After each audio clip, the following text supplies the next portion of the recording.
Shalom, selamat pagi jemaat Tuhan yang terkasih. Kita berjumpa kembali dalam program 10 menit bersama dengan Tuhan. Dan pada pagi hari ini kita sama-sama akan belajar mengenai mengapa orang Yahudi tidak bergaul dengan orang Samaria. Seringkali kita membaca di kitab Perjanjian Baru yang mengatakan bahwa orang Yahudi tidak bergaul dengan orang Samaria. Bahkan ketika zaman Yesus pun hal itu masih menjadi kenyataan. Dan itu dapat kita lihat di Yohanes 4 ayat 9. Maka kata perempuan Samaria itu kepadanya, "Masakan engkau seorang Yahudi minta minum kepadaku, seorang Samaria?" Sebab orang Yahudi tidak bergaul dengan orang Samaria. Mengapa hal tersebut bisa terjadi? Untuk memahami peristiwa tersebut, maka kita akan melihat asal-usul peristiwanya.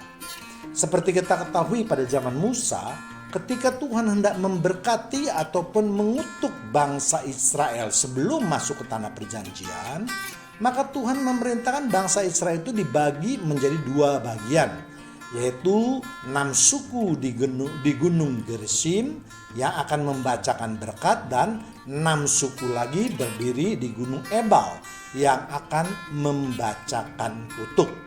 Apa maksud Tuhan untuk mengadakan peristiwa tersebut? Tuhan ingin mengingatkan kepada bangsa Israel bahwa kalau mereka setia kepada Tuhan, maka gunung Ebal yang akan menjadi saksinya.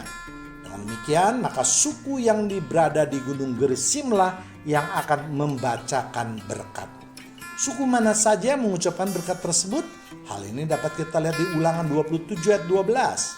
Sesudah kamu menyeberangi sungai Yordan, maka mereka inilah yang harus berdiri di gunung Gerizim untuk memberkati bangsa itu, yakni suku Simeon, Lewi, Yehuda, Isahar, Yusuf, dan Benyamin. Sebaliknya kalau bangsa Israel tidak setia, maka gunung Gerizimlah yang akan menjadi saksinya, dan suku yang berada di gunung Ebal yang akan mengucapkannya. Suku apa saja yang berdiri di gunung Ebal itu dapat kita lihat di Ulangan 27 ayat 13. Dan mereka inilah yang harus berdiri di gunung Ebal untuk mengutuki, yakni suku Ruben, Gad, Asyer, Sebulon, dan serta Naftali. Jadi antara gunung Ebal dengan gunung Gerizim saling berhimpitan yang hanya dipisahkan oleh lembah Sikem. Dan ketika mereka membacakan kutuk maupun berkat, posisi mereka saling berhadapan dan saling bersahutan. Setelah Raja Salomo meninggal, maka kerajaan Israel terpecah menjadi dua, yaitu kerajaan utara yang terdiri dari 10 suku Israel yang dikenal dengan nama Samaria, dan kerajaan selatan yang hanya terdiri dari 2 suku yang dikenal dengan nama Yehuda. Dan ketika Raja Asyur menyerang kerajaan utara, maka Raja Asyur mengangkut 10 suku tersebut lalu dibuang atau dipencarkan ke berbagai daerah. Dan hal ini dapat kita lihat di 2 Raja-Raja 17 ayat 6. Dalam tahun ke-9 Raja Hosea, maka Raja Asyur merebut Samaria. Ia mengangkut orang-orang Israel ke Asyur ke dalam pembuangan dan menyuruh mereka tinggal di Halah di tepi sungai Habor, yakni sungai negeri Gozan, dan di kota-kota orang Madai. Jadi ke-10 suku itu disebar ke berbagai tempat sehingga mereka tinggal bersama-sama atau bercampur dengan suku-suku lainnya.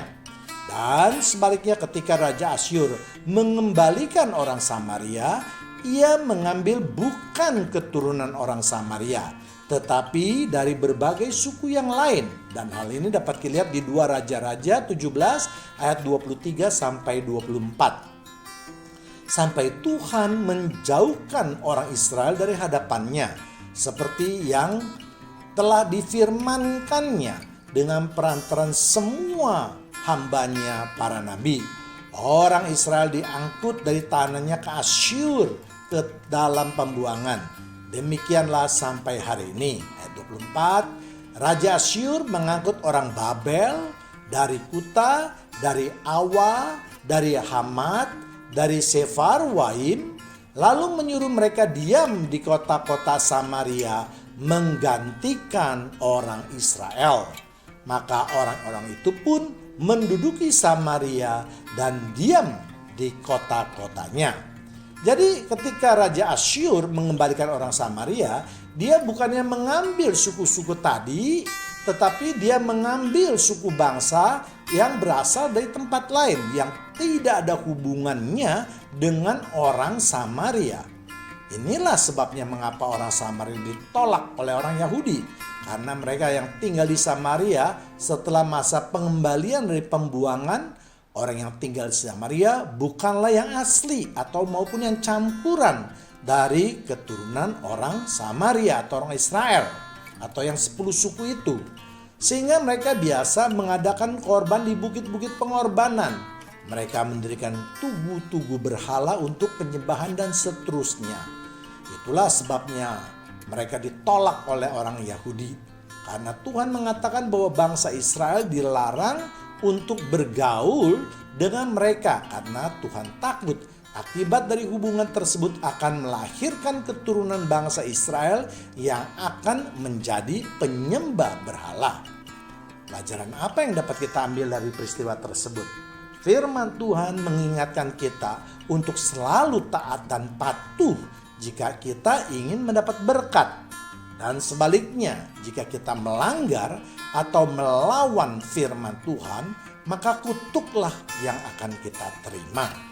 Alkitab jelas mencatat bahwa kita harus menjauhkan hubungan dari orang-orang yang sesat atau berdosa.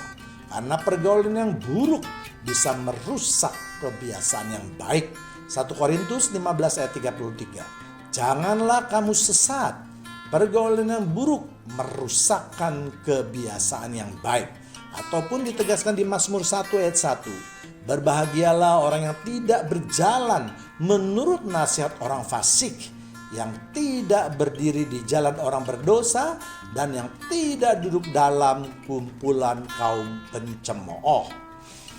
Firman Tuhan mengingatkan kita untuk terus menjaga hubungan atau pergaulan kita. Jangan sembarangan kita bergaul akrab dengan orang-orang yang jelas berdosa. Misalnya kalau kita bergaul erat atau berada dalam kelompok pemabuk, setiap hari kita melihat perbuatan mereka yang buruk. Sehingga lama-kelamaan mabuk bukanlah sesuatu hal yang berdosa di mata kita. Bahkan kemungkinan kita akan menjadi bagian daripada mereka. Sama seperti Tuhan tidak menghendaki bangsa Israel berhubungan dengan orang Samaria yang bukan asli. Karena perilaku mereka jelas bertentangan dengan kehendak Tuhan. Dan Tuhan mencegah jangan sampai keturunan Israel akhirnya rusak dan menjadi penyembah berhala. Untuk itu, jemaat Tuhan yang terkasih, kita harus pandai memilih, menjaga hubungan kita dengan orang-orang di sekitar kita.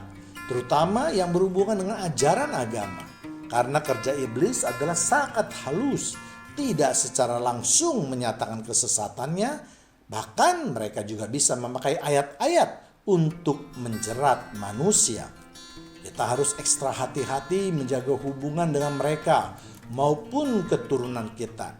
Jangan sampai karena keteledoran kita, anak cucu kita menjadi bagian dari mereka, sehingga yang mendapatkan kutuk. Demikian juga saat ini banyak sekali jemaat yang mengikuti atau menjadi sinode yang cukup baik, tetapi ternyata pola pikirnya sebagian sudah terkontaminasi dengan ajaran yang boleh dikatakan sesat. Mengapa hal itu bisa terjadi? Karena gembala, majelis, dan jemaat sendiri yang kurang memperhatikan pergerakan jemaatnya maupun pergerakan daripada ajaran yang sesat yang saat ini banyak sekali dilakukan melalui sosial media. Dan sebagai bahan peringatan untuk kita semua, kita harus selalu waspada, saling mengingatkan, saling menopang, agar kita semua dapat masuk ke dalam kerajaan sorga. Demikianlah renungan pagi ini. Tuhan Yesus memberkati kita semua. Amin.